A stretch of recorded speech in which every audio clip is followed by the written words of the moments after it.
It seems like it's in everything.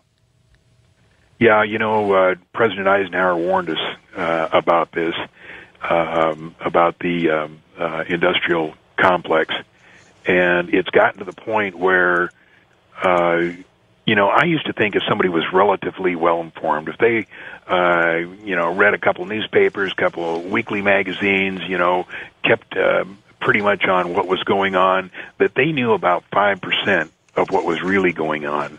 Today, I don't think they know anything. Absolutely nothing. When you were flying planes, did you think, beyond your wildest dreams, that you'd be stumbling into information like this? Never. I thought, in those days, the SR-71 was the coolest thing. I knew guys that flew it. I was the first guy to find out, where Groom Lake was and start talking about it, and I thought that was the top of the top.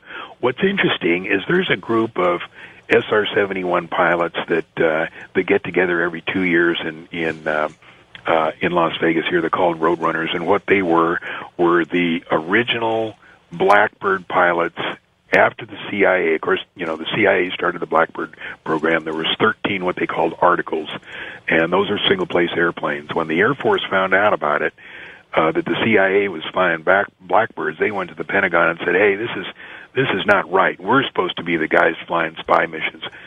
So the Pentagon turned it over to the Air Force.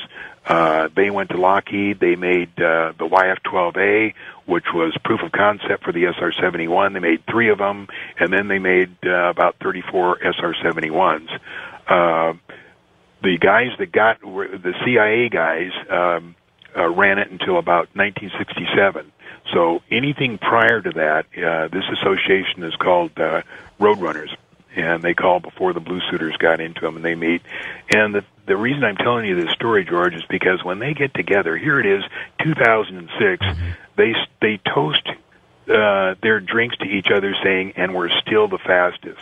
Now, that airplane, let's see, it's 2006, 66, that's 40, it's 46 years old. Can you imagine somebody thinking that our technology hasn't improved in 46 years to go from Mach 0.32 to something else? No, when everything else has, and you add one more year to it as we begin 2007, you're absolutely right. I mean, just look at how the computers have advanced in the last 5 years. Yeah. I mean, 40-some-year technology, no, there's no way. So, when I was flying and involved in that, I had no idea that I would ever stumble across anything like this. And then when I stumbled across it, I met Bob Lazar, and whatever you think of Bob, I believe he was there. I knew him for the 2 years, And you believe him? Absolutely, totally, 110%. I went through that whole thing. It's just, people say, "Oh, you just believed a story." No, I mean, he was the one that, said, "Hey, John, they're going to test fly a saucer tomorrow night. Do you want to go see it?" And me and Gene Huff and him and Bob's wife drove out there, and there's a flying saucer. And, I had it in my Celestron 8 telescope, and I saw it. And so they say, "Well, maybe he was just a cook up at Groom Lake." And I said, "Well, if he was just a cook, then they tell the cooks when the flying saucers are going to be tested." Yeah, exactly. And you're saying these launches to the moon are done at the South Pole? I believe so, yeah, because if you Google Antarctica cargo, you will see a tremendous amount of traffic going into McMurdo and the other bases around there, a tremendous amount. And I would guess launches from there would remain relatively secret.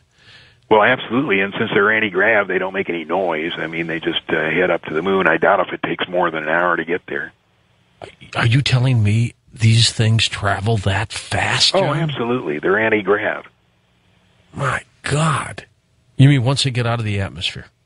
Or no. From the get-go? Are they that fast from the get-go? What kind of G-force would be on somebody? None, because it's anti-gravity. You're carrying your own gravity with you.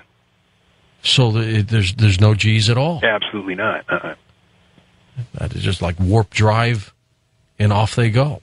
Off they go. And there's a tremendous story on AboveTopSecret.com. There's a guy that posts there, and you talk about a guy that has been around the universe. His name is Sleeper, and it sounds crazy, but I believe this guy has been there and done that. And he has a blog. You go to above.secret.com and find Sleeper and find his blog and read what this guy has to say. It's just fascinating. He knows too much, doesn't he? Well, he knows a lot, and I just love to read the guy. He grew up in Italy. He eventually went into the Army, and the stories he tells about the Army taking him to these saucers and turning him over and walking down these plywood corridors and going off for a month or two are just, I believe it. We are starting to get some incredible UFO reports lately, John, by really credible people, pilots again, military people. What do you think's going on? Why these sightings again? Are we just in another flap, a UFO flap, or is there something else afoot? Probably something else afoot. I think those are our guys. We've had some fantastic vehicles, not as good as the aliens, but we do pretty good. All those black triangles are ours. They're not aliens. They're made down at Lockheed. They travel around. This big thing at O'Hare, that's probably us going out there, for some reason, and I don't know what it is. Probably to take our mind off Iraq. That's an interesting thought. I've always believed those were ours. As a matter of fact, I know an editor for a aviation magazine who is sure that those triangular objects are ours. Now, I don't know if they were reversed engineered, but he says what's flying around now is ours, and he says they're always by a military base. Yeah. There's a bunch of new secret bases. There's one in the middle of the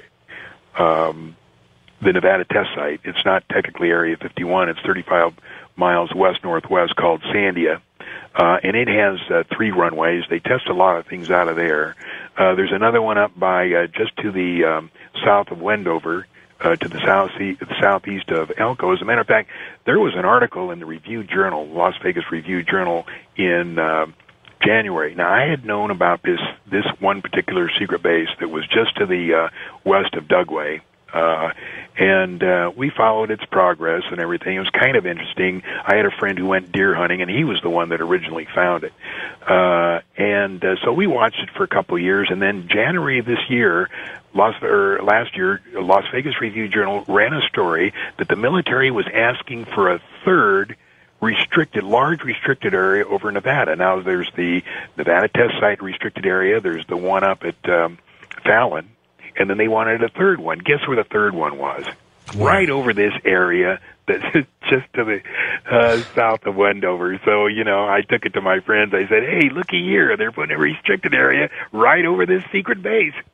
I love it. We're going to talk about your theory about the moon being towed into place. That's an incredible one. That's a controversial one, John Lear, as you know. And then we're going to bring in Richard C. Hoagland next hour to chat with John. Richard, of course, his Moon-Mars connection video showed that 6-foot-high tower in the center of the visible moon. That was one of the things that sparked John's interest in all of this. We're going to have John and Richard just chat during a portion of next hour. And then the last hour, John will be here for your phone calls right here on Coast to Coast AM.